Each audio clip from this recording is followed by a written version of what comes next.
top of the tree. So you can basically assign what you have approval to see, and then we've grouped security into 3 different groups. And at the lowest level, it's all the roles that a particular department can assign. And then the intermediate level is there's some extra IT roles, and then at the highest level, there's payroll roles. So depending on who you are, you will see a different set of roles that you can assign. And when you assign the roles, some of them are routed for extra approval.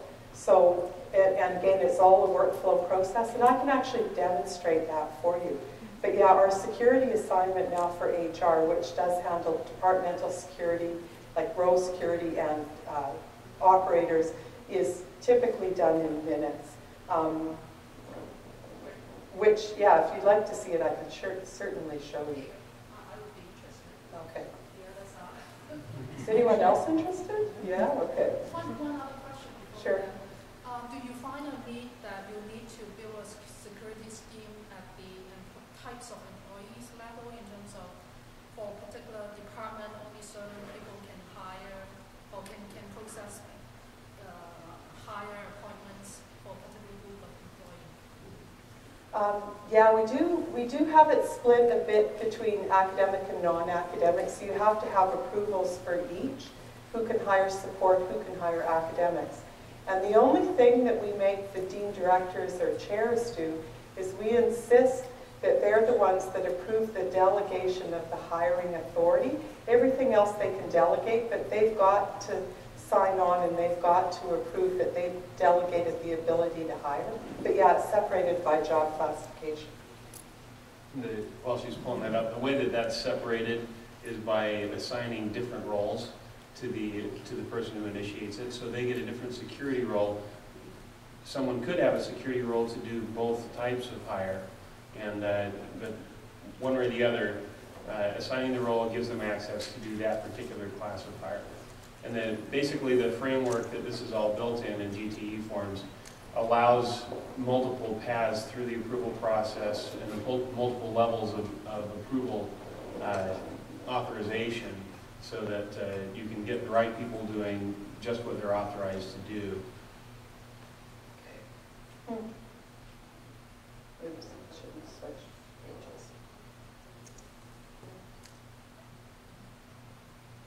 So I'll go through the, this is how the workflow looks for the role change. So what I'll do, I can do a quick demonstration of this after I show you the EPAF attachments and personnel files, sure. But for us, they're linked together, so we need to have both running, because I mean, we didn't think we could handle the volume of security requests. And we didn't want to either. So at the very bottom of, if anyone has seen EPAF demonstrated anywhere else, it's at the very bottom that we've added this personnel e-file. Now, Paul can help in this, but it's my understanding, if you license from Gideon Taylor, that each of us that develops forms for our particular organization, they're then shared and available to everybody else. Is that right? That's right. That's good. Which I think is a really great concept. So here we are, it's the Duck Brothers. Now what's neat about this is I did the test data. And I wasn't on the project, so that's just showing how easy it is.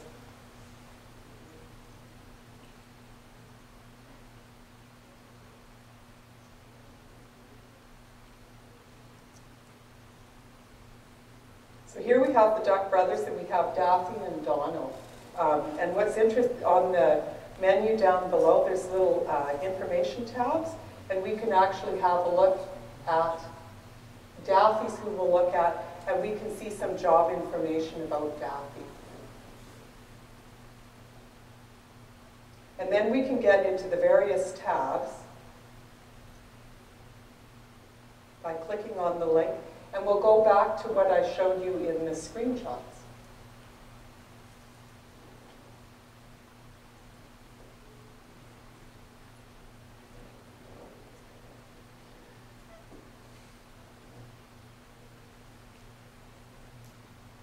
So here's the e-file tab, and he's had actually 2 different EPAFs submitted, and he's got a number of different attachments, and he's got a number of different comments. And so this is a summary, and from this particular screen, if I have the security ability, I can add a job attachment to him. And then it's showing us on all the different ePaths whether or not he has attachments. So here's both of his jobs, and there's a comment history on who's approved everything. And if we hit the little View tab, or the View link that you'll see in multiple places, we can actually go back and see the electronic form that processes this.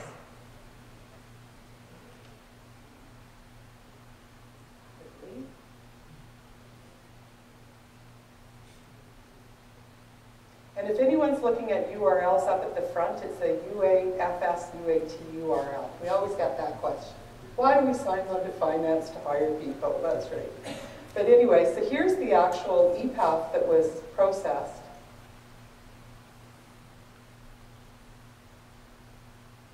And you can scroll through. You can see there weren't even any attachments hired to him, but you can scroll through and see all the information that was put on the ePath form, all the accounting information, all of the comments that were done, and then you can see who actually approved the form, who operated it. So this is just the standard ePath form, and who were all of the approvals.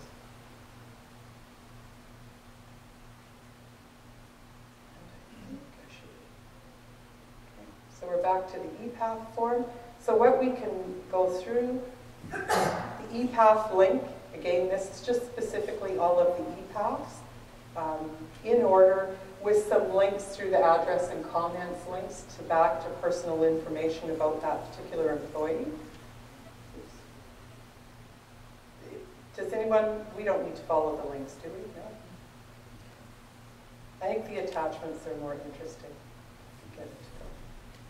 So you'll have, out of those 4 tabs, we're really pulling 3 things together. We're pulling together ePaths, we're pulling together attachments, and we're pulling together comments. And on the eFile page, that's all pulled together in a chronological view so you can see the order that things happen. If you're trying to drill down to a specific piece of content, you may want to go to the attachment tab to find a particular attachment. It'll show you attachments to all of the ePaths, and also attachments that you may have made to that job record specifically, because you may have a piece of paper that just relates to their job, or something that relates to that person themselves, and that's something that applies to all their jobs. You can attach to the person, and then see all of that on this tab. Right. So, and here we have Daffy. We added a lot of attachments to him yesterday, and if you notice the job attachments I can't actually delete, because part of what we want to do is we want to protect the integrity of the personnel records. So there's certain things once they're added, it would be HR if you uploaded something incorrectly that would have to delete it. So, and Daffy's been bad, so he has a letter of reprimand attached to his person. So if it's at his person, everyone can see that he's been bad. So if you want something to be more private, you would attach it at the job level, because then only your department could see it. Yes. So he was bad, and we're keeping this record on his file. And we support all different types of attachments. So I have to show this one, a personal reference. To get his job from My Horse Pork Chop. That's Pork Chop, isn't he great? He's either called Pork Chop or Spot the Wonder Horse, and he recommended Daffy for the job. That was before the inkwell incident. That was what? Before the inkwell incident. That's right, it was before the inkwell incident. And then we've got our comments tab, where we've got a series of comments, again, attached to different levels depending on who you want to see the information. Now what I can do as well is go into the security tab, which we called the role change, and submit a new one.